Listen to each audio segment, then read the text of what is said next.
So I might speak for a minute about recreational activities aboard the ship, of which there were not very many. There didn't have to be really when we were operating in a wartime environment, which we were doing in the Mediterranean. We were in Condition 3 most of the time. You veterans may recall that we divided the crew into the third, basically, and always had some of the gun mounts manned and various other things needed for warfare manned, so that if we were attacked by surprise, we at least had some ability to instantly shoot back. We called that Condition 3 when the crew was divided into thirds, and that's generally how we steamed around the Mediterranean.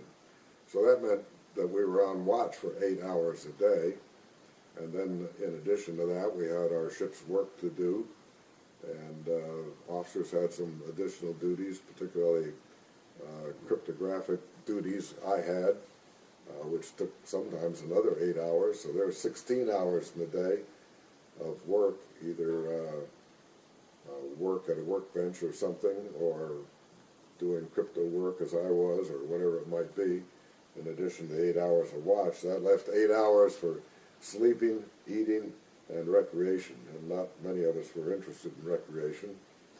But the main thing, I think, was movies. And movies in those days came on reels. They were, I guess, 16, maybe even 32 or something millimeter movies. But each reel, and there would be 3 or 4 reels to a movie, each reel was in a box that was 2 or 3 inches thick and about 15 inches square. So you can imagine all the boxes we had to carry these reels, and they took up a lot of space in the ship. They were a load to be transferred back and forth between ships every time we came alongside, which was every 3 or 4 days to refuel. And we showed 3 movies on the ship every night. One for the officers in the wardroom, one for the chiefs and chief's quarters, where you're sitting probably, and one in the crew's mess for the crew, or out on deck if it was nice weather maybe. The officers, generally only the captain and the exec maybe got to the officers' movie. The rest of the officers, because they were on watch, seldom got to see a movie. These days, movies are on CDs, and all the movies on the ship could probably be packed into a lunchbox. But in those days, we had them all around the IC room in every spare corner, all these big boxes of film. Another thing would be mail. Today, of course, we have email, and sailors can instantly be in touch with their families back ashore.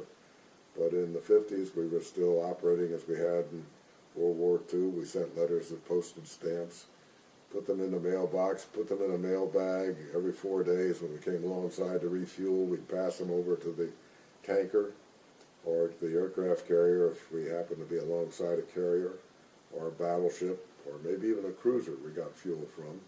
But anyways, to a larger ship, and they would get passed along until eventually they got to the aircraft carrier, and the aircraft carrier could fly a flight into shore and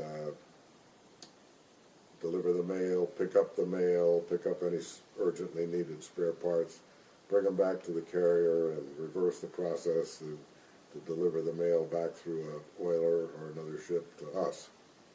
And so it would take maybe 2 weeks for a letter, maybe even longer, sometimes a month, for a letter to get from us on the ship back to home, and then another month to get the letter back. So there was always a long delay in our communications from home. Whereas now sailors have instant communications with emails. So those were the principal things. People could play games, of course, checkers and what have you, but there wasn't a lot of time for recreation, and most people just weren't too concerned. Maybe read a book, and that was about it.